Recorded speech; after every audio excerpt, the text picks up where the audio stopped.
familiar faces. Thank you for the constant support. The restrooms are located in the buildings to my extreme left and then behind you. Today's guest is no stranger to the NYU community, as she herself is an alum of New York University. And we have thoroughly dissected her book, 100 Rolls of Salaga, here in NYU Accra. She is in the person of Ayesha Harruna Attah, a Ghanaian writer living in Senegal. She was educated at Mount Holyoke College, Columbia University, and New York University. She's the author of Hamilton Rain, Saturday Shadows, The 100 Rolls of Salaga, currently translated into 4 languages, The Deep Blue Between, a book for young adults, and Zainab Takes New York, her first rom-com. To help us extract the juicy information from her is Nana Darko Asechiama. She's a Ghanaian feminist writer and blogger. She co-founded award-winning blog Adventures from the Bedrooms of African Women and has written for The Guardian and Open Democracy. Sechiama is the Director for Communications at the Association for Women's Rights in Development and a member of the Black Feminism Forum Working Group, which organized a historic first Black Feminist Forum in Bahia, Brazil. Ladies and gentlemen,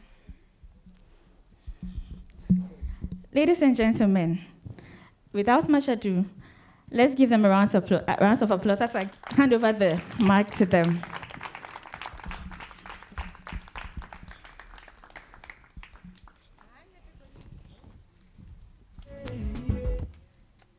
Hello. Can you guys hear me through the mic now? It's good to see you all. You're looking so gorgeous. How you doing? We're going to have fun tonight. I am so excited to be in conversation with my dear friend Ayesha. She's a writer I have a lot of love and admiration for, and also a dear friend, like I mentioned earlier. So this is going to be a really fun, chilled evening, and I really want to delve into like all of Ayesha's career and also get a bit into her life. So we're going to span everything. And it's going to be a really interactive session. So do think of the questions you'd like to be asking Ayesha. I'd like us to be able to have an informal discussion, so I will be coming to you guys for questions. And a huge welcome to those who are joining us on the live stream. Should I be looking in this direction for the live stream, or they don't? Over there. All right. Okay. So a huge welcome to everybody who's joining us online as well. And please, those of you who are watching online, you can also ask your questions. I know someone will be handing me any questions or comments later. Yes, so excited. Ayesha, welcome. Welcome to Ghana. You flew all the way here from Senegal. Please, I think we need to give her another round of applause for this. Thank you. Yes, I'm so excited to be here. Thank you, Nana, for hosting me. Thank you, Shike, NYU, and welcome to everyone tonight. I'm really delighted to be here. I've been looking forward to this for the last 6 months, maybe? Yes. Yeah. Yes. No, this is really special, yeah. NYU. We're so grateful that you create these opportunities for writers. And Ayesha, let's start with, you have an incredible breadth of work. An incredible breadth of work. And where did this desire to write come from? How did you get started? I think it came out of a desire to understand why we're here, to understand what our purpose is as people, and to try and make sense of it in my own way. So it started small. I started with Ghana because that's the country I grew up in and that's what I've known my whole life. So I decided to write a book about Ghana from just before independence to the late 1990s, and to take apart her internal workings. So I looked at, Kwame Nkrumah's time. I looked at the successive coups that rocked the country. Then I looked at my experience of Ghana in the 90s as well. So it started with that. And then it started opening up into the West African space, because I'd lived in Senegal at that point, and I'd seen certain commonalities with life there as I'd seen here growing up here. So I wanted to write a fictional West African country and to explore some of the issues that I'd seen span both places, and even a third country, Nigeria, which I had just passed through, but I had also, I had good friends who'd come from there, so I knew what the stories were. So I created this fictional country and sort of threw together names from everywhere and decided to look at what it was like to be a West African. And then with the third book, I went back in time because I'd heard a story about my great-great-grandmother. So again, it was in the West African space because she might have come from Mali or Burkina Faso. And I think my trajectory is expanding now because with the fourth book, then I went to the Americas. Fifth book, New York, I think it's going to span 5,000 years. So That's all I know for now. Wow. Yeah, that's all I know. So yeah, it just comes out of a desire to understand, curiosity, big questions I've had for a long, long time. And writing has been one way to play around with those questions, to have some things answered. Some things I'll never know. But it's curiosity that's pushed me, I think, more than anything else. And did you always know that you wanted to be a writer? Deep down inside, yes, because my parents, I don't know if one of them is here yet. Yay! Oh, hi. Mr. Harruna Attah.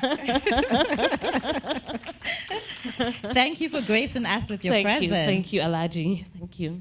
So they were my inspiration. When I was growing up, they were writing. They had a magazine at the time called Imagine. And I always like to say it was Ghana's New Yorker because it had these cartoons in it. At that time, it was just the cartoons that interested me. But so I grew up in that kind of household. And then later on, they worked in the newspaper space. They both edited and worked at different newspapers and then their own, the Accra Daily Mail eventually.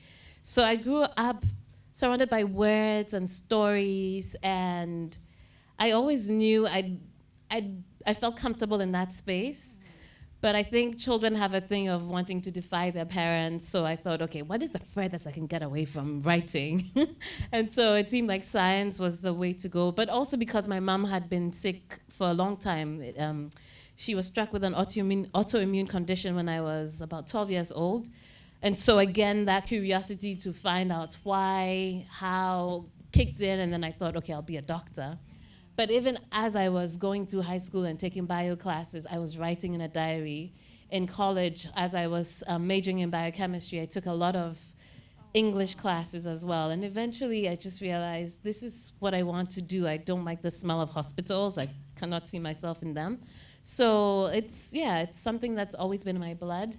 And my sister and I told stories, played for a long time, and we invented this fictional world. So when I look back, it's always been one of creating and imagining characters for a long, long, long time.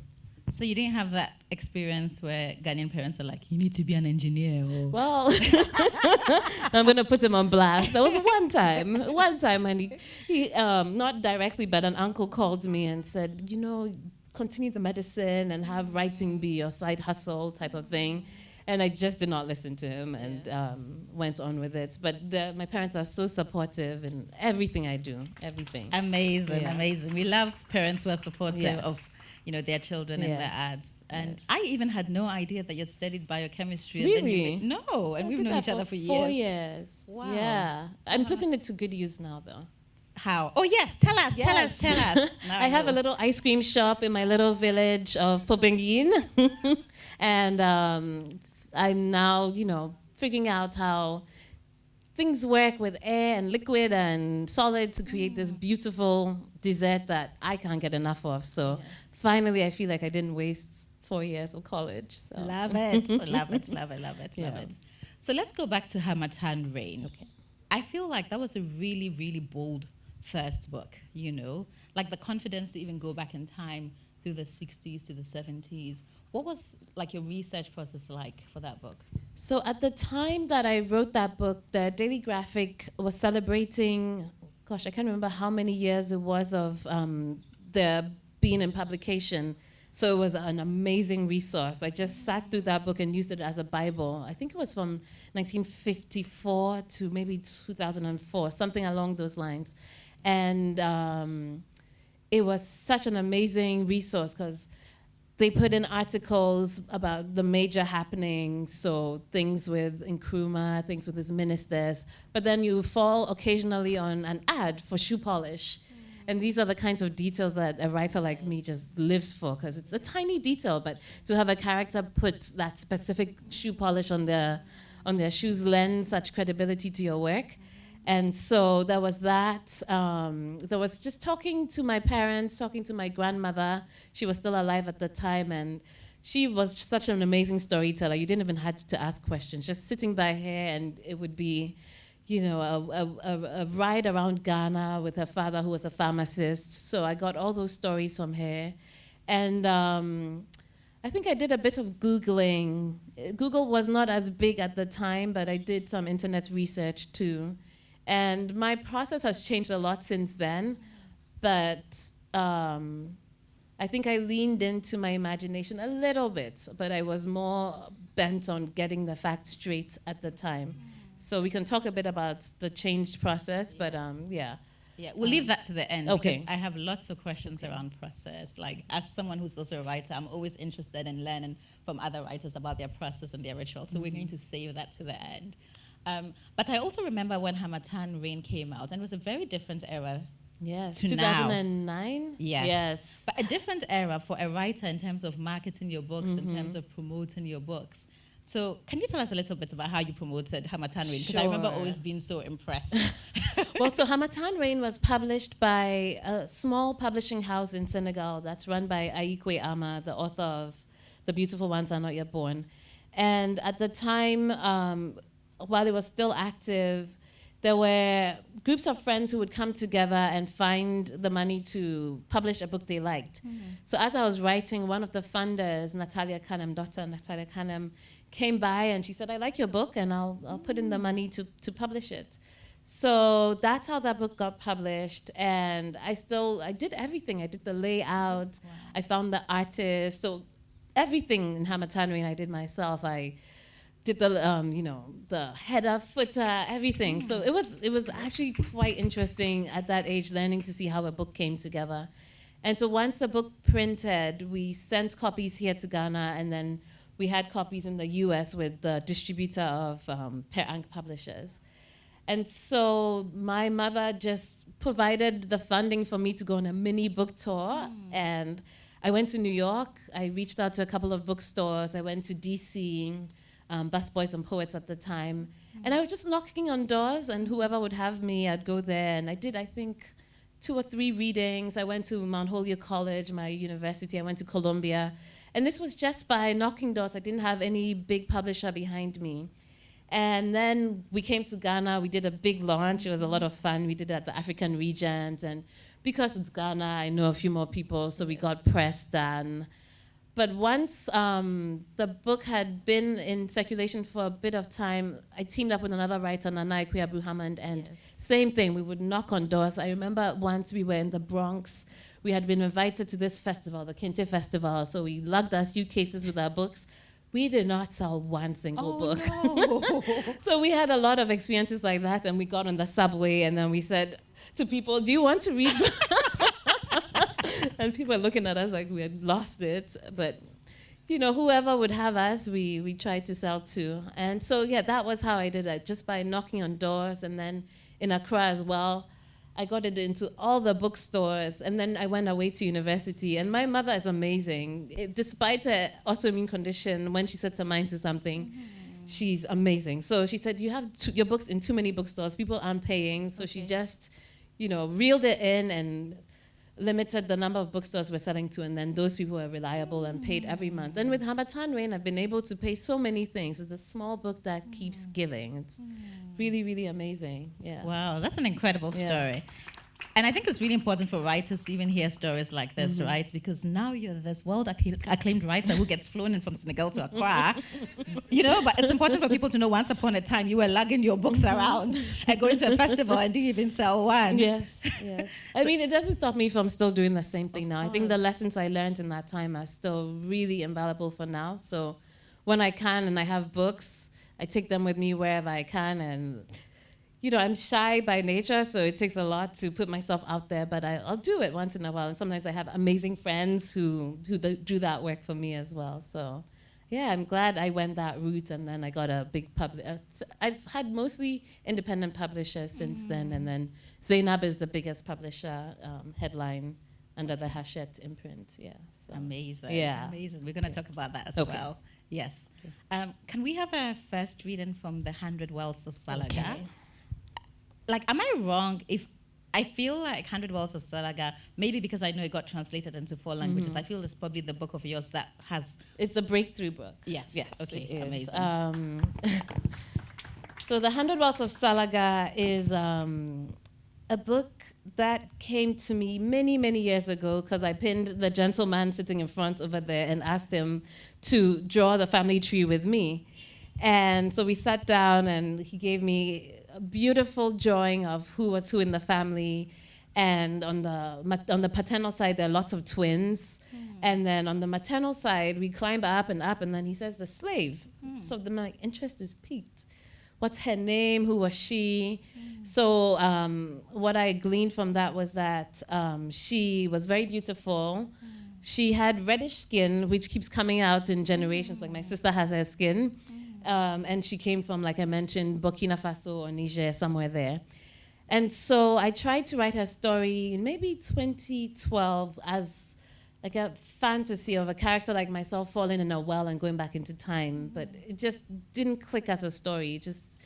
I wrote quite a bit of it, and then I abandoned it down the line. And then I decided to just tell her story as is. And as I was writing, as I was doing my research, I came across this quote about princesses in this region of Salaga. And the researcher, or the author of this book, it was called The Struggle for Salaga by Brima. He said Salaga princesses were allowed to choose their spouses. And even if the person they wanted was in a marriage already, they could break up the marriage and pick, whoever this person was. So I thought, wow. This would be an amazing person to have in my book in some way or form. And slowly, as I thought more and more about her, she grew stronger and stronger, and she had to have her own space. So then it became about these two women, my ancestor who was called the slave, and this woman who is allowed to do whatever she wants. So Amina is the ancestor, and then Wuche is the princess who would eventually come to own Amina. So I'm going to read a little bit from Wuche, just to give an idea of who she is, because I thought she was such a fascinating character to work in. So she's, at this point, in a horse race in Salaga, and instead of paying attention, her mind is racing. Lost in her thoughts, Wuche granted in response. Moro intrigued her.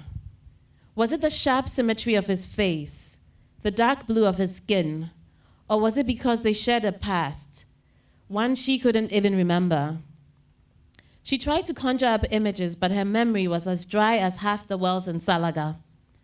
Then, as often happens, thoughts of the past led to thoughts of the future, a future she would soon have to contemplate, a future that was appearing more unpleasant by the day because everyone was pushing for her to get married. She'd managed to escape the drudgery of housework by convincing her father to let her study with a teacher in Salaga. But even so, things had stagnated. The next level was to begin teaching women about being a good Muslim. But she could only do that when she was married, which she didn't want. What she most desired was to help lead her people, the Gonjas. She hadn't been named Wuche for nothing, queen. The original Wuche led a battalion of 300 men to safety. That such a woman had existed 200 years before she herself was born should give her hope. And what of Amina of Zazao, from an even earlier era, who refused to get married and killed her lovers to prevent anyone from usurping her throne? Amina of Zazao could do these things after her parents died. Wuche didn't want to lose her family, but was certain they would soon insist on her getting married. What would happen if she let them have their way? But only on the condition that she was allowed to choose. The general rule was royals married royals. What if she told them she'd chosen someone like Moro, a commoner? Maybe when he reached the status of the likes of Babatu, he'd be acceptable. But we can stop there. And Babatu was an infamous slave raider back in the day. Oh, wow. Yeah, just for context. So start getting your questions ready. In about 5 minutes, I'm going to come to you for questions. I feel like I have so many questions. Gosh, where do I start from? I think one of the things I appreciate about your books, especially this book, is we get an inkling into what life was like in the past, and also the setting in the northern part of Ghana. I don't feel like we have a lot of contemporary stories that do that. Can you speak to that a bit? Yeah, so I'm from the north, and I grew up in Accra, so there is a part of longing that comes in when I write my books as well. It's a place that I want to know deeply and intimately, because that's where I'm from. So I think almost all my books have a character who's from the north, even if she hasn't lived there. And like you said, I found that most of the writing that comes out of Ghana focuses on the south. And so it's not an obligation or duty, but I just feel like it's almost like a natural thing for me to write characters who come from there. So it's like in my blood. I can't quite control it. And then when it comes to writing the past, I just think we've been fed so much misinformation. And when I think of my own education, there's so many gaps that in writing these books, I'm educating myself first. I'm figuring out things about Ghana, about West Africa, about the continents that I didn't know about. Mm-hmm. And then, doing research, doing that work that for most people, there isn't the time to do, or it's boring, like sitting there and combing through, ship records to understand what went on. But my mind likes that. My mind really enjoys that kind of work and, going through the archives and making connections to things that seem pretty unconnected and saying, but look at this. That's interesting. And then using that to work around a story, or because I have a character in my mind, connecting it to whatever the character has been pointing me. So I often say that like the characters come to me first and almost possess me and don't let go. I have to tell their story. So this ancestor was one of those. She just came into my mind and I couldn't stop thinking about her. So then once I situate where the character is from, I start doing this research, and most of it is in the past. Most of it is set at a certain point, and I'm always fascinated about things that I find. It's just so fascinating what we don't know about ourselves. And even just the idea from what I read that there were these teachers, female teachers, who would travel all around, and sometimes there would be like lions and wild animals around, and they'd travel in groups to teach other women poetry. I didn't learn this in school, and this was happening a long time ago. So it's again from curiosity. And I think that's what I particularly loved about this book, right? The more complex depiction of womanhood, because I think, through colonization, some of us think, African women were passive and they did nothing, and so when you read novels like this, I think it blows it apart, especially because we know that these novels are, to a certain extent, based on history. So I'm wondering if you could speak to some of your favorite, woman characters in this book. Okay. And, my interest in sexuality as well. So Daddy's in the audience. Oh, Daddy, block your ears.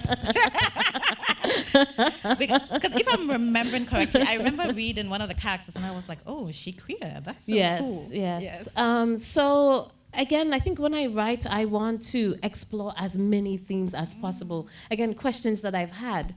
So Wuche is probably your favorite character from what you're going by. Yes. And probably she's aspirational for me. She's like who I want to be, because she's so badass and so free, and she doesn't let anything stop her. So I've had a few things happen in my life recently, and she's a person who's come to mind, and I'm like, I'm doing very Wuche things right now. And it's felt good to have this thing that came into my mind as a guide for myself.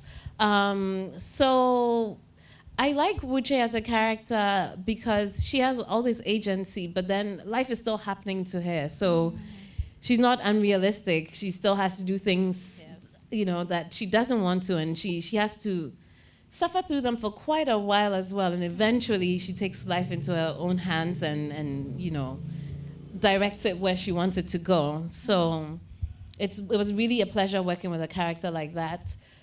especially because I had Amina who had been enslaved, and I knew, even though I wanted her to break through earlier, I would have loved for her to do that, but I knew the realities of what she'd have gone through. So having Wuche as a character was a nice foil. It was a nice resting point for me as a writer, because she could also inject in humor, a different kind of sexuality. She could inject in just different ways of being that I couldn't quite have given to Amina, who was almost an agonist because she had all these things happening to her. Yeah.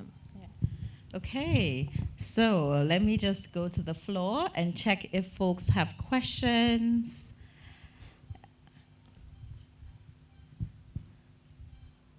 All right, please approach the mic.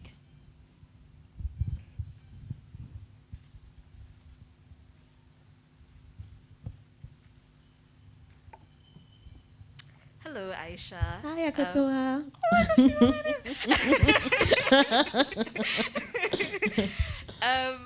I recently finished reading the Deep Blue Between, and it struck me once again that I think you are my favorite researcher. I don't know how else to explain it, but like you are the author that's like you are able to take so much research from things and places that you have never been, like as far back as centuries ago, and when you write, I feel like you were there, and then I feel like I'm there. And I wanted to know more about the process of how you are able to translate that research into fiction that makes it feel realistic. You mentioned something about the shoe polish ads, for example, you know, and I feel like that it's one of those things that it doesn't immediately strike one as part of like the relevant research to write a historical novel. You know, you want the big things. You're looking for the big things. Yeah. You're looking for the monumental. But like you also have all of these details about the small that makes me feel like I'm there. And I wanted to know like what is the process of like uncovering these things and deciding to infuse them into your work. That's a wonderful question. And I think you've also answered some of it. It's like the small things that bring these worlds alive, because the big things anyone can research and find out. But like how were people combing their hair? Just a little detail like that, I think for me, when I read historical fiction, makes all the difference. So I think for the Deep Blue Between and the 100 Doors of Salaga, my research was sort of three-pronged. So I had the family story. Then I had a lot of accounts of people who had traveled to these regions. So I would read a lot of travel logs. And I was talking to my mother just recently about Mary Kingsley. I had no idea. I was reading her diary because she traveled to Nigeria in these boats. And she's the one after whom Kingsley Hall in Motown is named after. So that was an interesting discussion. So I read diaries, accounts like that. And then for this, so a lot of those accounts tend to be from outsiders, from Europeans who came visiting at the time. And for Salaga, there were a couple of insider accounts which I just latched onto. So there was one imam who wrote a praise poem about Salaga's destruction. So that was amazing. If I can get somebody from the inside, it's really amazing. And then there were also origin stories about how people came to Salaga. So I read everything. I'll read music, I read academic papers. They can be quite dry, but once you get into them, they're really interesting, especially if you are interested in the topic, then it's fine. And then I'm visual. So if I can get illustrations or images, again, those are things that I just grab and I keep in a folder and I'll keep going back to, so I can form a mental image myself. And then at a certain point, it becomes almost like I can picture the scene because I've done this research. I know what people are wearing. I know what's on people's feet. So I can see the scene and all I'm doing is reporting. I'm just putting my journalism schools to use. So I have to really be deep into the research. I have to spend enough time in the era, the place, and if I'm lucky and I can visit and visit a place, that's also helpful. So with the Deep Blue Between, I spent 2 months in Brazil, even before I knew I was going to write the book. But I I just had this curiosity. So I was working on my book, and I didn't have to go anywhere. But I had friends who were dancers or musicians. So anytime they had to go somewhere else, I'd go with them. And each time there'd be something new I learned. So these things I just file away in my brain, and then it just reaches critical mass. And then when I have to write, I don't even have to search that far, because I've done that work of being curious and keeping these things for use sometime. Yeah. Can I ask a small follow-up question? Sure. So like the diaries and travelogues and stuff like that, where do you find them? How do you know where to look? So a lot of stuff is online now. A lot of things have been cataloged. But before I had access to some of these things online, with the 100 Words of Salaga, I spent a lot of time at the Baum Library in Legon. They had the Salaga papers. And then in New York at the Schomburg Center for African American, what is it called? For Black Research, I think it's called. So I would go to libraries, but now you can find most things online, and Google Books is also an amazing resource, because you can search by keyword and then things come up. And sometimes even YouTube has, strangely enough, so many resources that you can just watch to get this kind of information. Thank you so Thank much you. for answering my question. All right. Any other questions? Mr. Graham? Yes. Approach the mic. Hi, I'm Kobi. Hi, Kobe. Hi, Ayesha. Hi, Nana. So I'm going to ask what I think is maybe a classic question for historical writers. Where you're writing your story and there's a clash between the facts and telling the story, which way do you go? I'm asking this in context. I've seen Jennifer Makumbi, who wrote Chintu, and she had a response to it. I'm not going to say, but Okay. I'm curious to hear yours. I think story always wins. I just, even though I'm a purist and I have a scientific brain, I want things to be just the way they are, I still think everything should be in service of the story. So that would be my answer. And it is a work of fiction. If I wanted to write facts, I would do nonfiction. So in writing these books and giving myself a lot of creative freedom, I will get as much of the scaffolding right as I can. But at the end of the day, I'm telling a story. Yeah, that's my thing. She said exactly the same thing. Thank you. Yay. I passed the test.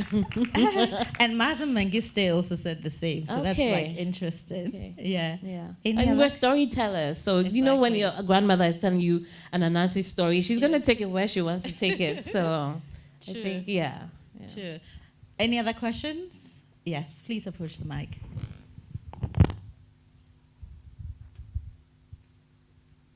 Hello, my name is Samuel from 100K for Ghana, which is a charity. I was invited here by a good friend Marcel, who's Okay. also a writer. I wanted to ask, I guess, from where you are right now, I always wanted to find out, from where you are to movies, have you ever thought about turning it into a movie? I think that's every creative writer's dream. I think so. I think we won't lie. We all want to see our books turned into movies. And I actually do want to start screenwriting myself, so I can do some of that work. Like the film for Hamatan Rain, I think I have to just do it myself. And the Deep Blue Between was actually optioned for film. Sadly, it fell through because Hollywood is like that, apparently. But I'm hoping that one of these books is going to be optioned for film soon, and I'll do some of that work myself too. Yeah. Amazing. Looking forward to seeing it. Thank you. We are open for film deals, $1 million film deals. Yes. And if there are any filmmakers in the audience, please, yeah. As long as you have the $1 million. Okay. We're not. Okay, I shouldn't discard what I was going to say. We don't want to do. Anyway, any other questions? Do we have questions from those who are watching on the live stream? Please approach the mic.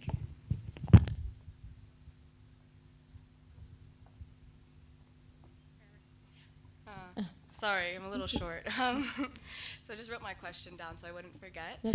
My name's Sasha. I'm one of the NYU students studying here for the year. Welcome. Thank you for coming. So my question is, in the 100 Wells of Salaga, we know you tell two different stories in parallel, and they're obviously very different from one another. So I'm wondering if you could share a bit of the experience of telling a story that is about more privilege in comparison to one which is a struggle, and the inner fight that you felt telling both and in parallel of each other. Great question. So I think the characters sort of dominate how I write. So like I mentioned possession before. So I almost think of myself as a method actor. Like I just get into character and I'm seeing things the way they see things. So if it's Amina's story, I do feel like I'm in chains and I need to get out. So I lived that and I pour it out on paper. And then with Wuche, again, it actually ended up being not so different because in a certain way, she was also imprisoned and caged. So even though their backgrounds are so different, even physically, they looked very different. One was described as boyish, and the other has these other features. Their trajectories end up being very similar. So I found that through this book, I was in very much the same space and the same register as I was writing. In other books, I've played around with even writing male voices. So in my second book, I had a boy who was a teenager, and that was a lot of fun. That was completely different because I could go into his head and then get into the head of a mother. So it depends on the book as well. And but for this one, it was quite similar, even though one is enslaved and the other is free. The eventual writing of it led me to stay on the same wavelength. If that makes sense. Yeah. Thank you. Thank you. Thank you so much. We're going to go to the deep blue between Okay. because we've already had a couple of questions around that. So the deep blue between takes off from the midsection of the 100 Wells of Salaga. So one of the things I did in writing the 100 Wells of Salaga was to give my ancestor a family. Since we didn't know so much about her, I gave her a family, I gave her love, I surrounded her with beautiful things. But because she's abducted into slavery, she loses some of this family. And two of the sisters haunted me again. They possessed me, and I wanted to know what happened to these girls. So I was approached at the Pija Festival. I see Mamle in the back. In 2018 by Sarah Odedina, who is the editor of Pushkin's Children. And she asked me if I'd written for children. And I said, I have the story already. It's in my head. So after meeting her, I think within 3 months, we had a book deal. And then this book wrote itself so quickly. We met in 2018. By 2019, I think most of the first draft was done, and it came out in 2020. So that tells you how fast it wrote itself. So it follows these twin girls who are separated after this raid. One ends up in Brazil, and the other ends up in the Gold Coast. And I'm going to read a short excerpt from... Wait, I need to double check because I had one plan, and then I wanted to read another section that was about Accra, so I just want to find the page number for that. I believe it was page 131. I don't know why my bookmark moved. I suspect a young little man who moved things around. Okay, so this is starting... Let's see what you need to know. So this is about Hassana. She's the twin who ends up in the Gold Coast. And she's a bit like Wuche. She's also very outgoing. She's the twin who's always been the center of attention. But then things have changed. So I'll start from her voice, what she's saying. And in the 100 Wells of Salaga, she escapes from this man's farm. He's called Wafa Sapong. So his name is going to come back up. I know people do not like him at all, so those who've read the 100 Wells of Salaga. When I was at Wafa Sapong's, my voice left me, and I didn't think it had come back yet. And now, Amele took up all the space, didn't let me feel like my story was important, so I didn't try to make my voice heard. It made me think of Husseina, her twin sister, and how she rarely spoke. If anyone asked questions, I would answer for her as if she had no voice. For the first time, I understood what she must have felt like. "Where's your family from?" Amerle asked. I sat up, I flapped up the pillow in my lap. I told her about growing up in Botu, a place which was beginning to feel more and more unreal since I hadn't seen it on a single map.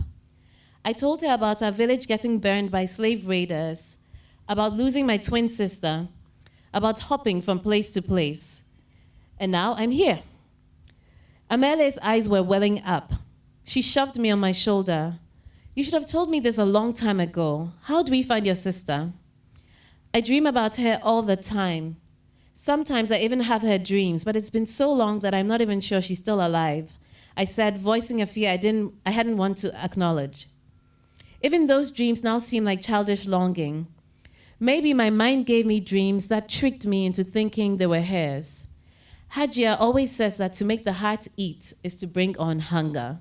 The more you want something, the more you think about it. Honestly, Amerle, I think I'm losing faith.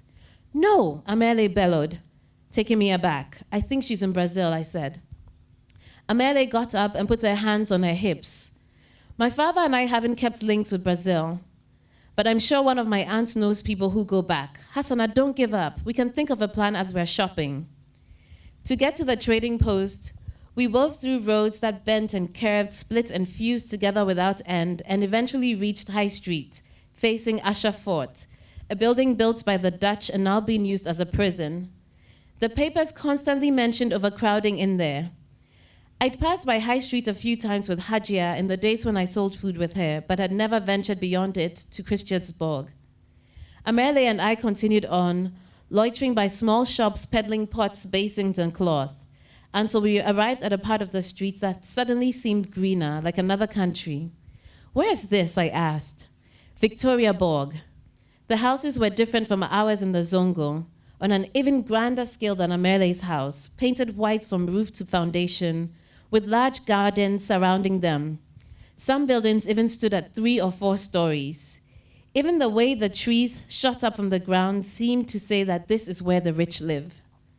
"Do African people live here?" I asked. "Not many. My father's doctor, some lawyers, only very sophisticated blacks from Sierra Leone. The air smells nicer here. Something is missing." We kept walking, and then it hits me. I can't smell the lagoon.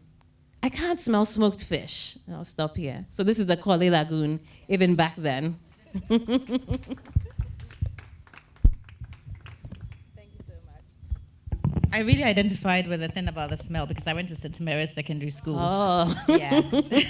So literally, that stench hit me when she was like, I couldn't smell it. I was It's been like, around for a long time. Like in Yes. the records I looked into, it just talked about the lagoon smells. And I wonder what it was in those days because it didn't have as much trash as now. But maybe it's just a sulfurous body of water. I don't know. Yes. Yeah. I really love like how you like handle description and detail. You can like literally place yourself in the scene. And I was curious, like to write the scene, did you go and walk around like those parts of town? I did actually. So I write a first draft, usually just pouring it down, and then when I'm rewriting, if I've done the research, then some of these details come in. So I had already written it, and I happened to come to Accra. I think this was 2019, maybe around Peja time. Was it? No, because the book was out then. Or maybe it was around Peja.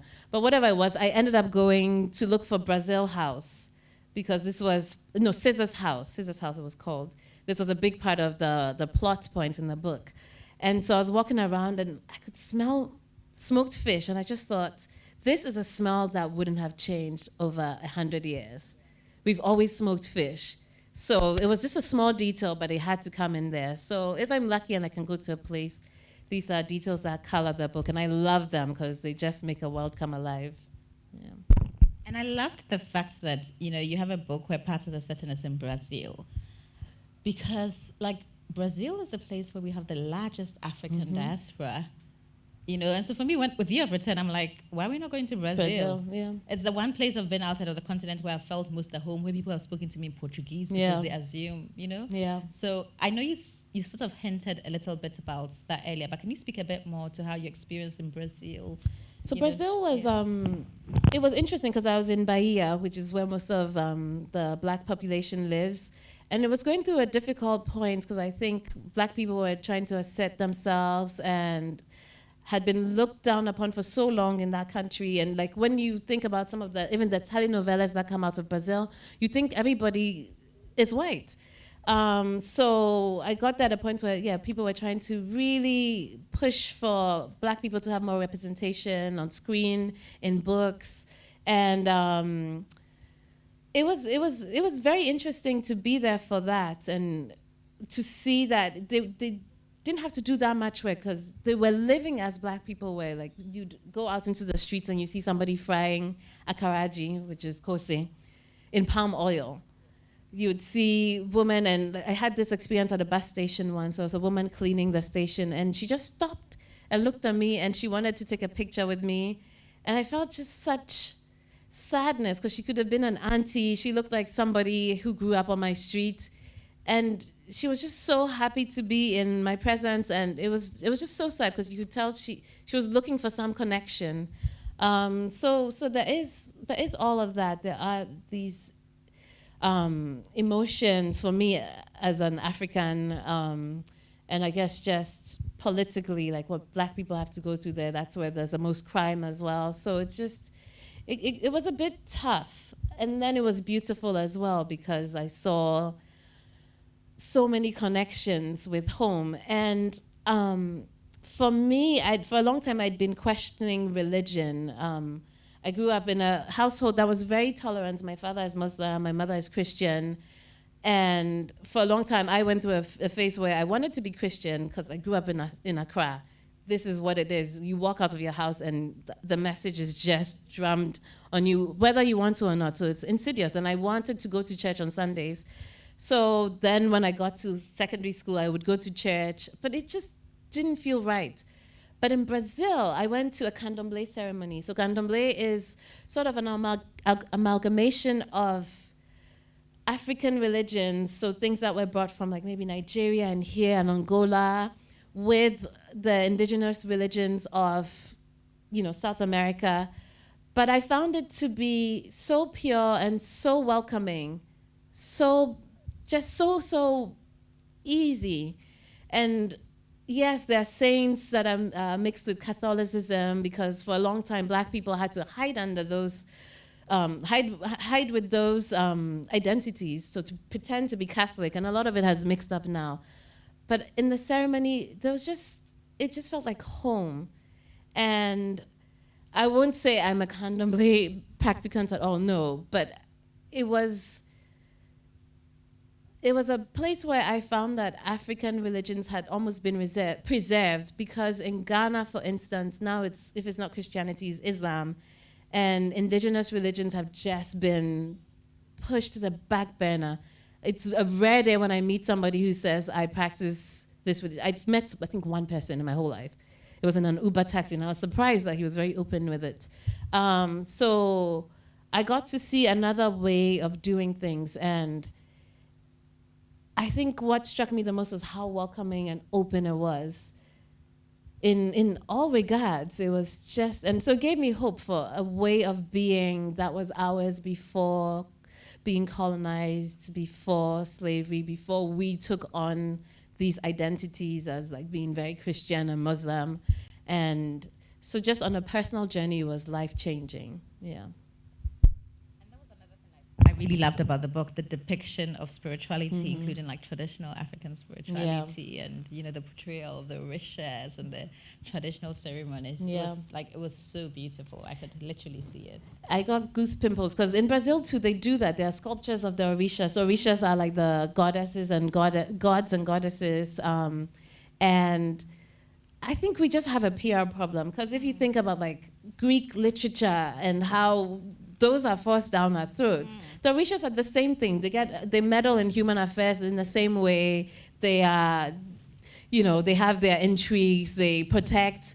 So even just little things, the way we believed in the past, I think, had a sense and a rhyme and a reason to it. So like even the Kole, there was this thing I came across like with the twin ceremony, and if you give to the river, it protects you.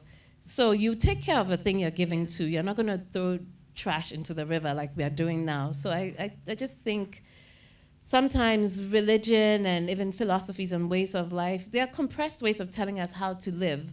And you just have to take them apart to see what the message is. So even though it says, okay, don't go to the river at this point in time, there's a reason behind it, and we have to do that work of taking it apart. And I hope I do that in my work too, in small ways. I think you really do. Yeah. I think you really do it in an incredible way. And this book is incredible. Like, I can't believe it's a book for young adults. Like, I feel like it's a book for everybody. It's a book for adults. I love it. I think it should definitely be another breakthrough book for you. Yes. And I can just imagine. And it's coming out in the US March 1st, as is Nana's book. So we have a twin celebration, US editions. Yes. Yeah. 1st of March. Yes, 1st of March. Okay. And so, even though I could talk about this book forever, let's have a little bit of reading from Zainab. I love Zainab Takes New York. You know this already. Yes, I do. Yes. So Zainab is a book that was born during the pandemic because I thought we were all going to die. And I said, if we're going to die, I want to do something funny and light. I've always wanted to write a romance novel, and I love rom-coms. So that's it. So let's just do it. So I'm going to read, because it's out in April, so hence the phone. Let's see, I just opened it. It's available via Kindle. Yes. Yes, so you can buy it on Kindle, but in terms of the actual hard copy publication, April. So Zainab is a young woman who's moved to New York. It's a city I absolutely adore. I lived there for a few years, and I can't get it out of my system. So I knew I wanted to write a book, an ode to New York. There are books like Here is New York by E.B. White, all sorts of books. A Tree Grows in Brooklyn. I can give you a New York list of books if you're interested. And I wanted to join that list because it's just, it's a fascinating place. And how appropriate that you're reading this at NYU. New York University. So Zainab has arrived in New York City after being in college in a small, a New England university for 4 years. And it's not a biography or autobiography. It's made up. It's fiction. Brooklyn apartment. I stood before a brownstone. These townhouses with their giant brown slabs had held my imagination since I was a child and gorged on the Cosby Show. Down the block, purple and yellow flowers pushed proudly out of pots under windows. On this building, the one I was about to enter, the plants looked crisped by the sun. I carried up one suitcase and then the other and knocked. When the Huxtables climbed into their house, they were blessed with a perfect life, a big family with the parents living together and lots of siblings, a spacious living room, a kitchen with all the goodies a West African child could dream of, and those bedrooms. How I had dreamt of having a room like Vanessa's with enough space for a big bed and an armchair. My dreaming was cut short when a small man with powder white hair on his head and chin answered. Mr. Thomas? I'm Zainab, from the Craigslist posting. He pushed his nose into the air to look at me. He studied me, and what he saw was a skinny, tallish girl with dark brown skin in jeans and a striped shirt. It's still not an autobiography. After probably deciding that I was harmless, he nodded and opened the door wider for me to bring the suitcases in. Inside, I squeezed my eyes as if that would make the dark room brighter. He led me past a musty entryway to a living room that was hardly brighter. If only he would push open the shutters to let in the blue skies outside. I sat on a blanket-covered sofa and a cat jumped on me, its nails digging into my jeans. Jangles, down, said Mr. Thomas. He peeled the cat off my lap and apologized. It smells in here. Can I please have some water? It was hot at Mr. Thomas's. My theory was being proved. The New York heat was activating the voices. So she's arrived in New York and she's hearing these strange voices. The old man, shoulders draped with a cardigan, shuffled around the corner of the living room and came back with a brown mug shaped like the face. He watched me until I'd finished drinking. Then he spoke. The room's upstairs, $500 a month. But my daughter is back in September, so just the 3 months. People don't always understand. 3 months only. Want to take a look? I nodded. Just how long had his daughter been away? The place could do with a good dusting. No, a purging, then refurbishing. The cat's acrid urine was now in my nostrils, and my nose itched. Even if this was cheap and temporary, I was beginning to doubt that I could spend even an hour in here. We scaled the creaky stairs where a small stream of light worked in through a dusty, translucent plastic sheet. I wondered who had lived here when it was first built. A bourgeois black family, I wanted to believe. They had settled in here in the roaring 20s and had thrown wild intellectual parties that led to jazzy soirees afterwards. The man must have descended from one of the original owners. And I'll stop here. It goes on and on and on. But I chose this also because even though it's a contemporary book, it still, I think, does what I like to do best, which is it still imagines the past. And there's a lot of going back in time, because I don't want to give it away. You have to get this book. April 1st, I think it comes out. And it's a lot of fun. I had a lot of fun. And it's a trilogy. This was just the first part, so the 2 parts to come. Yes. I love it. Like, you're showing us like your range as well, you know? You can go from historical fiction to rom-com. One of the things that's unique about Zainab that you mentioned is that she hears voices. Yes. Going back to the deep blue between, you know, the twins also had dreams. Yes. So there's this sort of element of mysticism. Yeah, and magic, really, Yes. that comes across in your work. Yes. Can you speak a bit So to that? this is what I wanted to mention. I think this is what I was alluding to when I talked about my process changing. In the past, I'd be very, what's the word, Cartesian, and, you know, it has to be like this. I planned my novels, and I needed to know from A to Z what was going to happen. And as I was writing, things would shift through, and it's fine. I'm fine with change. But in Zainab and the deep blue between, something happened where I just leaned into the wonder that it is to create. It's really amazing to create, and I think for anybody who wants to write out there, just the fact that you start is wonderful. And I leaned also into the idea that once you tap into that, the universe does everything it can to make this possible for you. So it actually started in the 100 Balls of Salaga, because I was sitting on the beach once, and I had this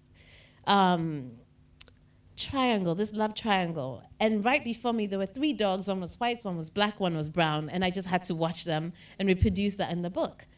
So then with the deep blue between, I started just listening to that a little bit more, and it works even better if I'm in a place that's filled with nature, and then I can just observe, and everything seriously just works in your favor. So with the deep blue between, again, I'm putting my father in the hot seat, because I was writing, and I knew I was writing about dreams, and there's a part of me that was doubting, like, who's going to buy this? No, it's not true.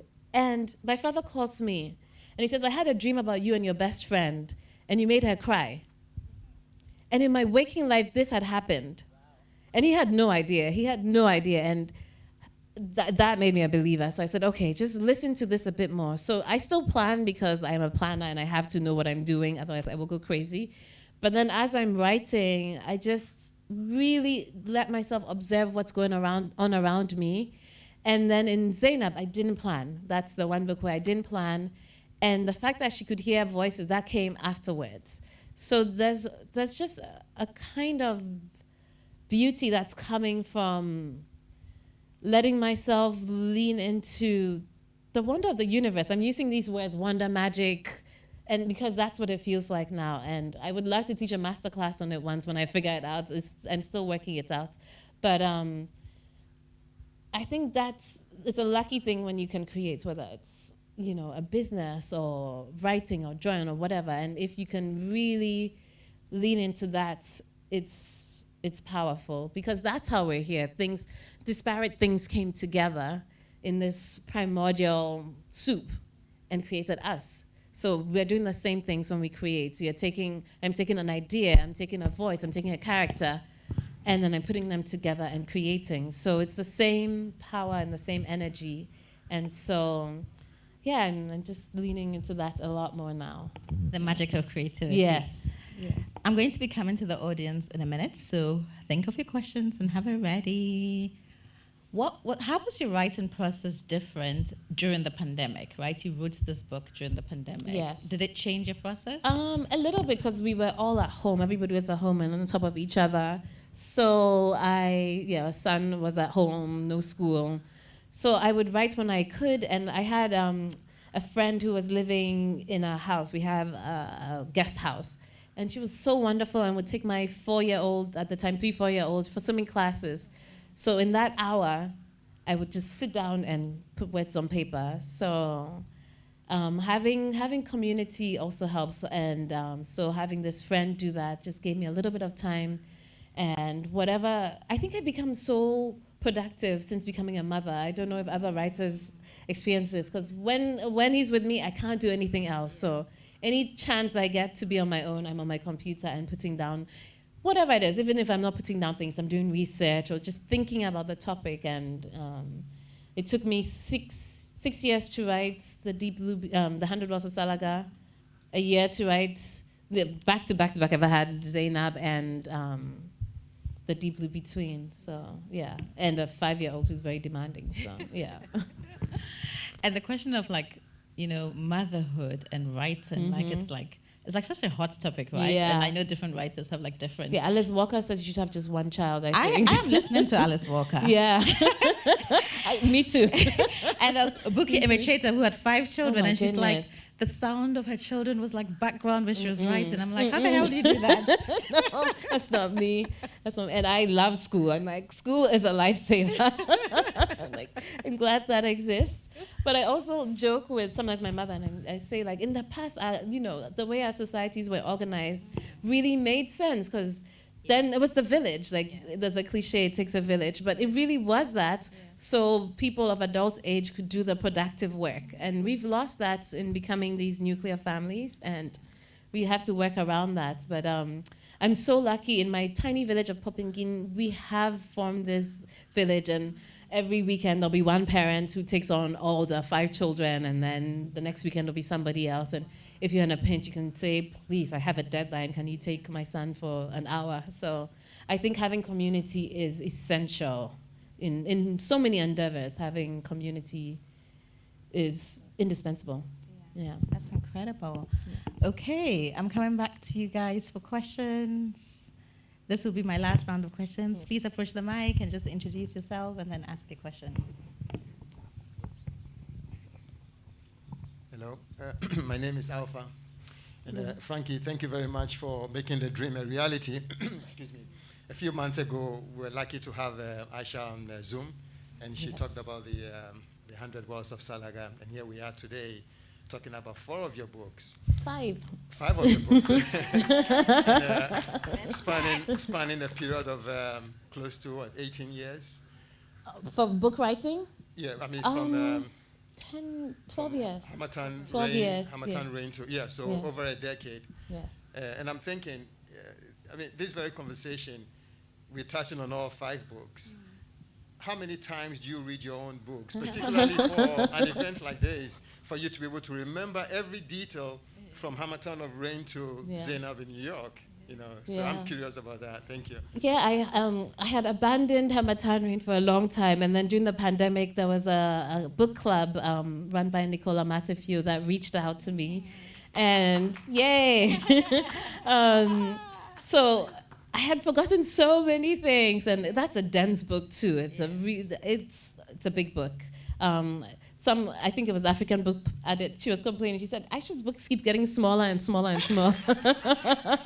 Blame motherhood as well. But there were definitely things that I had to remind myself of. But again, because these books live in me for so long, they are a part of me. So they're things that I don't really have to search for. They're my life. They're my creation. And in the same way that we live our lives, these books are in a certain way, universes of their own, and I'm their creator. So they're things that I don't even have to think about and adjust in my mind. And there was a second part to the question, or no? That was it. That was the question. Yeah. And just to do a time check with the organizers, how much more time do I have?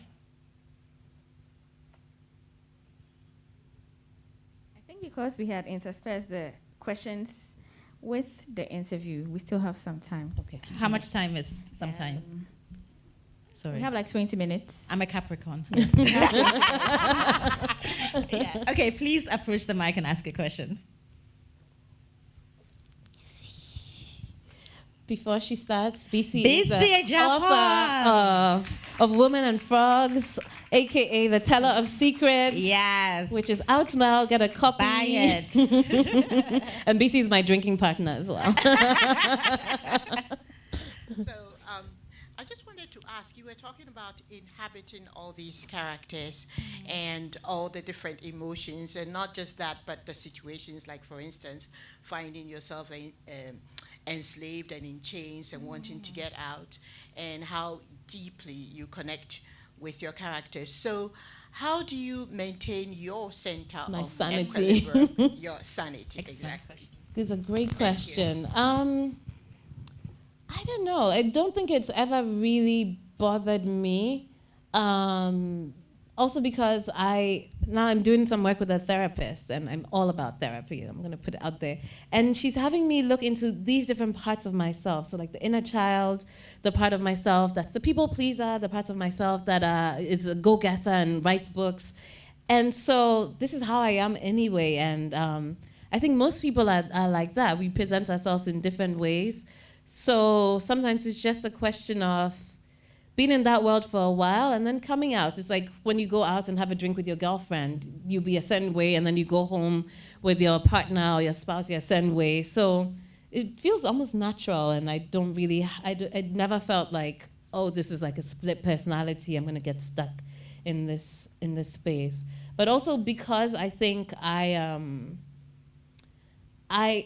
even though I have these characters inhabits me, I do have like a movie director's remove or a journalist's, not objectivity, but like I stand outside of them at the same time and report their stories. So it gives me a bit of space from them. I can tell the difference. Let's put it that way. Yeah. And related to that, I was wondering, like, do the characters leave you once you finish the particular book? Most of them, yeah. Yeah, most of them. The twins are gone. Amina's gone. Amina's father is still there, so wow. yeah, so soon. Okay. Yeah. Yeah. Amazing. Yes, you may approach the mic. Sounds so serious. I know, you may right? approach the mic. Marcel! That's my girl. Hi, Marcel. Who is also a writer. Yes. And her book is going to be coming out soon. It's coming out, no pressure. It's so good to see you, Good to see you too. So I had a question about, as you're talking about the deep blue between and Zainab Takes New York, I can really hear the joy that comes from that. And so I can sense that the books came from a really like abundant, joyful place, even though within the constraints of writing within a pandemic, right? So I'm really happy for you for that, because I think it's really important to be able to relate your creativity with joy and with that abundance and attaching it to magic as well. And so when you talk about, obviously the Deep Blue was your first book for young adults, and when you're writing for children, it requires like you really tapping into your imagination in a way that it's a bit reckless, I guess. There's a lot more freedom, I think, as opposed to adults where you have to be a bit more serious about things. How did you find that process in going from writing historical fiction for adults to then writing Deep Blue for children, for young people? Yeah. And then also for Zainab, going into this really playful, non-serious but serious space. Like, I'm really interested about your approach for those two books specifically. So I think I did not make the distinction. I just wrote the Deep Blue between as I felt it. Luckily, the characters were young. They started off at age 9, and then by the end, the books end about 18. So they just lend themselves to that playful childhood space. But even so, I think the tone changes as they grow up. But also, as I was writing, I just thought of myself as a reader. When I was age 12, 13, I was reading my parents' books that they were trying to hide from me, So I think we should give young readers more credit. And So I just wrote it as I would have liked to have a writer approach me, if that makes any sense. Because I was reading Toni Morrison at age 13. All of it didn't make sense. It didn't all make sense, but that was what I was hungry for. Yeah. So I just wrote it. And as to Zainab, again, I think this is also a part of me that I haven't expressed much. I think if you're going to look at my body of work, you think I was this very serious person, but I have this very silly side too that likes to just do silly things. So I want to show that in my work too sometimes. So it was a lot of fun, and going back to New York and thinking about some of like the experiences I had in my 20s. Again, it's not autobiographical. I feel like I have to keep saying that with that book because it's going to come out and everybody's going to say, this is you. But there were elements that I stole from my own life, of course. Yeah. And I love that you were able to allow yourself to push out of that box as well, because I think we can become constrained by this idea of, oh, I write serious, I have to remain serious. But the fact that you've allowed yourself to play and explore. Yeah. But it's sad that it took like the threat of the world ending to get me to be like, okay, let's have some fun. You did it. I did it finally. You did it. Yeah. And I'm glad. Yeah. Thank you so much. Thank you, Marcel. Any other questions? We don't really get many opportunities to have Ayesha in front of us in person. So if you have any questions, this is the time. And this will probably be my last Q&A round. So I won't be giving you another opportunity. I'll be hogging the mic. Okay, please approach the mic. Thank you. So like you said, we won't get many opportunities. So I'm also in the book club in Toronto. Okay. And we normally pick our books based on a vote. And I'd love to recommend your book and hopefully stay in touch. And maybe it'd be lovely to get your vote after we read it. Thank you. I'd love to Thank put you that so out much. there. And it's coming out in North America March 1st as well, so it's perfect timing. Amazing. So, and please recommend Nana's book as well, which also comes out in North America. So. I will. I think the flyer has some of the information. So. I've got it. I'll keep in touch. Okay, sounds good. Thank you. Great. Yes, you can also let us know of opportunities. Yes. Any filmmakers again in the audience? Hi. Hello. I realize you have very colorful book covers. I would like to know which artist you use. So each of them is very different. The very first book, I chose the artist myself. The other books, it was the publishing houses that did that work of finding the artist. But I'll talk about the first one. So Ayikwe Ama's son, Inse Ama, he lived in Popengine at the time and was doing these beautiful Adinkra drawings, and he's just so talented. And I was a penniless writer at the time, but I said, I can pay you a little bit. So he did the drawings for Hamatan Rain. And then with my second book, I remember pushing back very strongly because my publishers at the time had put a tree on the cover. And it was around the time when there was this video about how to write about Africa going around by Binyavanga Winene. And they said, put a tree on the cover. So I said, no, we cannot do this, please. So they listened to me, and they got this beautiful photo by a Cameroonian photographer. I really love the cover. The 100 Wells of Salaga, I got lucky because with all the translations, it's been translated into French, Dutch, Portuguese, Italian, not Portuguese for that one, German, and another language I can't, and the US version. Each of the covers is just so beautiful, and I luck out each time, but there's the publishers again that do that work of finding the artists. And then they'll come with a few examples, and I get to approve and say whether or not I like it before it goes out to printing. Yeah. Thank you. Yeah, covers are so important. Yeah. Oh my gosh. Yeah. So important. Thank you for that question. Any other questions? Yes. It's Mr. Booknook. Nana. Good to see you, Ayesha. Hello, good to see you too. You mentioned that your books are getting smaller. And I also observed that the target audience is also shifting towards younger children from the adults. So do we see you getting to the other extreme of writing for much, much younger children as well? I would love that. Yes, I actually have a book in the works right now ages, let's say 4 to 6. I'm still working on it, but I think also being a mother, just you see what kinds of books are out there, and you want more of your children to be represented. So yes, it's a dream. But I did say I had a book that's spanning 5,000 years, so I think that's going to be a colossus. So my my second question, you mentioned the book tour outside the continent, actually. Yes. What has been your challenge or your experience? Talking about your books, getting your books across to Africa, touring the continent. I think that that experience would also be good. Yeah. So with the 100 Wells of Salaga, Cassava Republic were amazing in getting me into Nigeria. So we went for the Ake Book Festival. And then I did a few school tours. I went to some universities in Lagos and even outside of Lagos. And then in Accra, most of the time I would have to do that myself, meeting up with bookshop owners or whoever would have me. Usually my high school, they're so welcoming and they invite me back every year, so I've done that. But it's hard. I remember taking Hamatan Rain back in the day to the Labone bookstore, and I was told my book was too expensive for the bookstore. That was very heartbreaking. I think it's changed since then.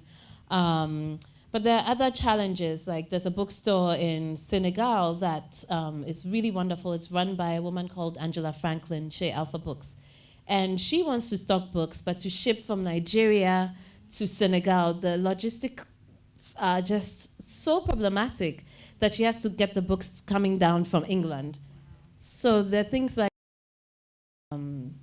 just all sorts of difficulties. They know for a long time there was a problem between Ghana and Nigeria with the border. So my books couldn't come over from Nigeria. Nana, you probably know this. So these are some of the problems that I'm faced with. And just getting from one place to the continent, to another.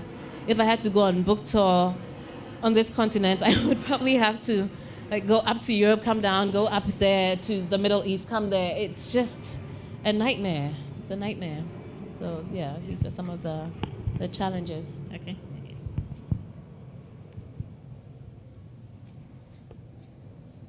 Good evening. My name is Kakra. Good evening. And I used to read a lot of newspapers when I was growing up. And one of my favorite news writers was Uncle Harruna Attah. Yes. So I surmise to say that you are a chip of the old block with a fiction. Because he wouldn't write a fiction story or whatever. He would write. And then the next day, you know. Yes.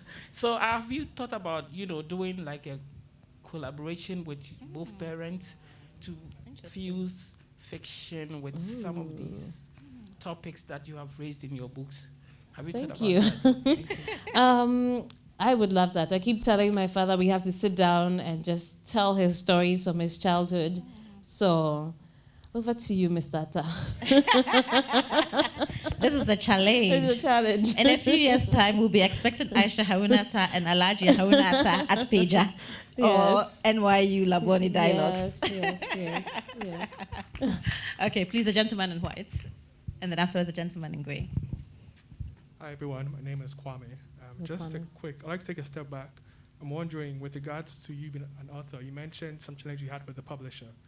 Do you think there are any downsides to work with the publisher, having your work mediated by what the publisher wants? And do you think there's a future for authors going solo? Maybe not 100% solo, but do you think there are opportunities where you could set your own terms and even impacts the world to a greater extent than which most houses will not necessarily agree to? Thanks. It's a good question, an interesting one too. I think for me as a writer, I want to focus on the creative part. I want to write. And so having a publisher solves all those headaches of what's the book design going to look like, who am I going to have edit the book. All these are important because you want your book to be well edited. And if you go solo, you have to find a good editor, you have to take care of all these things that a publishing house comes with. So that's one of the pluses for going with a publishing house. It is hard, however, to get access into these publishing houses unless you have an agent. And then that too, it's its own wahala. It took me years to find an agent, and then finally my agent came to me. So I know what that is like. Going solo, I think if you have a platform, there are people who are very active on social media or have followings. If you have a church following, or I don't know, you have a big alumni network, then that could be something interesting for you as a writer and creative. So you have to do the work yourself. But I know I just want to work on the creation and the creative side of this business, and I'll let the professionals do the rest because they do it well. So I'm happy to have that arrangement. Yeah. Brilliant. Thank you. There's a gentleman on the left. It's you, sir. Yeah. Uncle. Uncle Kwame. Yeah, Aisha, good evening. Good evening. Good to see you after a Same few here. years now. And good to see you. You have to go and drink some beer.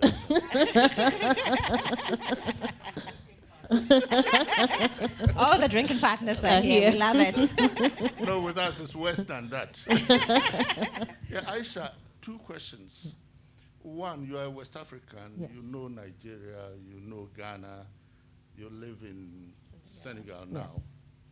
All these three countries have rich literary, artistic cultures that I'm sure you have imbibed and all of that. What particular writers in our region have influenced you most? And you've been working with Ayikuyama for quite a few years now. My second question is about politics. When you write, consciously or after you finish, is there some social, political, how do I call it, vision or objective that is in your writing? It doesn't have to be there, but I'm asking in case you have that, yes. Okay, thank you for these two questions. So with the first one, yes, Ayikuyama has had probably the most influence on my work because I've sat down with him, I've worked with him, he's a mentor and a friend. So even just seeing how his mind works has been very, very inspiring. And he's one writer who works with vision. So I see what his vision is and how he has been able to infuse that in his writing. Auntie Ama Atayadu has been really wonderful. Just the way she writes, I always like to say it's as if I have like an old wise auntie sitting next to me and whispering in my ear. It's just so accessible, even though, again, she's also talking about difficult subjects. Buchi Emecheta, we mentioned her. And there are actually younger writers as well. I love BC's work. Nana's book is nonfiction, but it's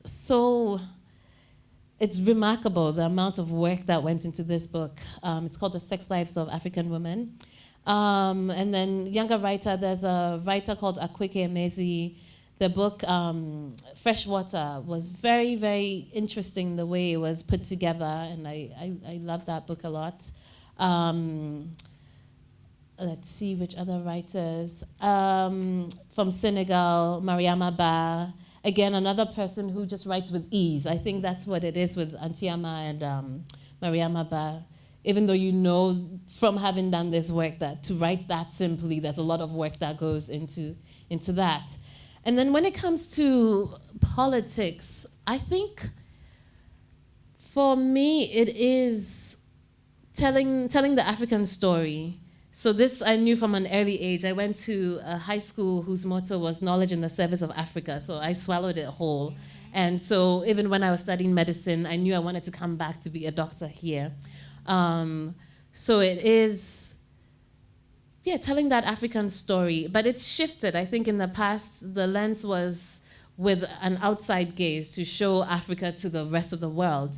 But now that has shifted and has become Africa for Africans. Like, let's figure out our histories ourselves. Let's dig deep, because nobody's going to do that work for us. So it is telling stories that we've not heard told, unearthing things that we've forgotten, and inventing new futures for ourselves, I think is what my message is, even as I'm writing light books like Zainab Takes New York.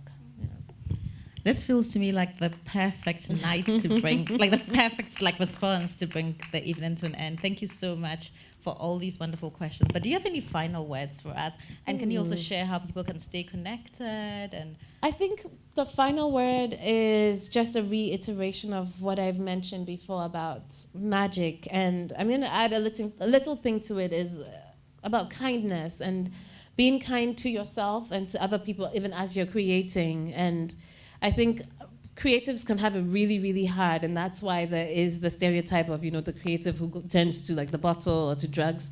So being kind to oneself is a big part of the process. So if there's anyone in the audience who is a writer, an artist, or is trying to produce any such work, just be kind on yourself, and there are ways to approach your work that won't kill you. And then lean into the magic. It's out there. Just look for it. Yeah. And where can people follow you in this day and age? So I am on Instagram at Ayesha H. Attah. I am also on Facebook, Ayesha Harruna Attah. And I'm generally good with emails. People can email me, and I'm fine with that. So yeah. Can we have a huge round of applause for Ayesha, please?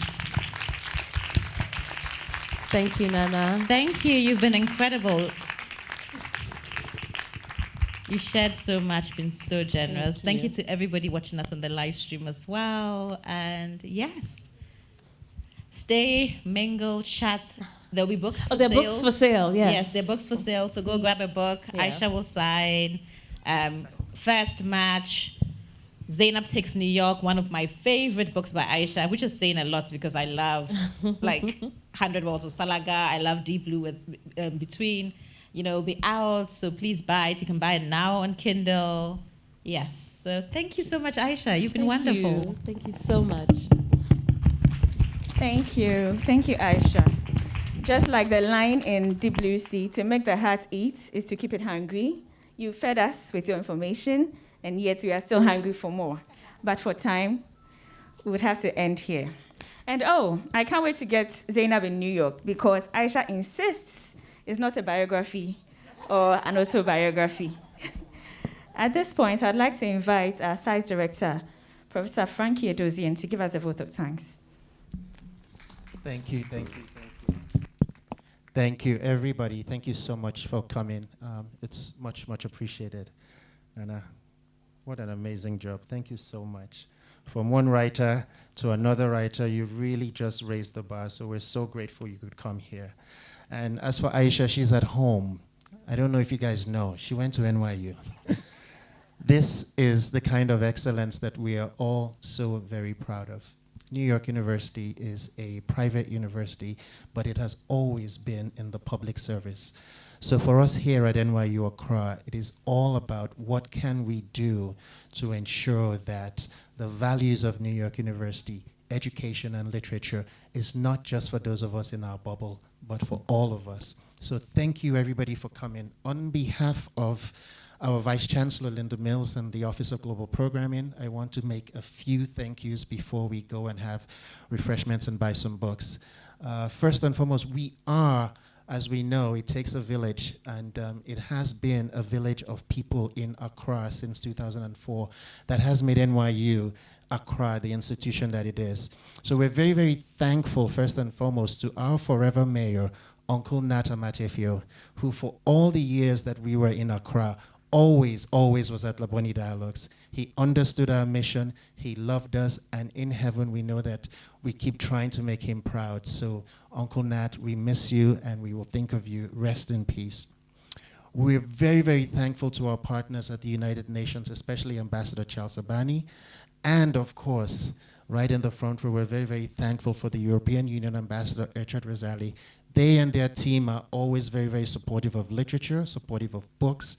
We are so, so grateful that for the first time we could welcome the German ambassador, Daniel Kroll, to NYU Accra. The United States Embassy and all of its team members have always been so supportive of us, and we are really, really thankful to them, as well as the representative of the Nigerian Embassy. There are wonderful flowers here. As we say, it takes a village, and every time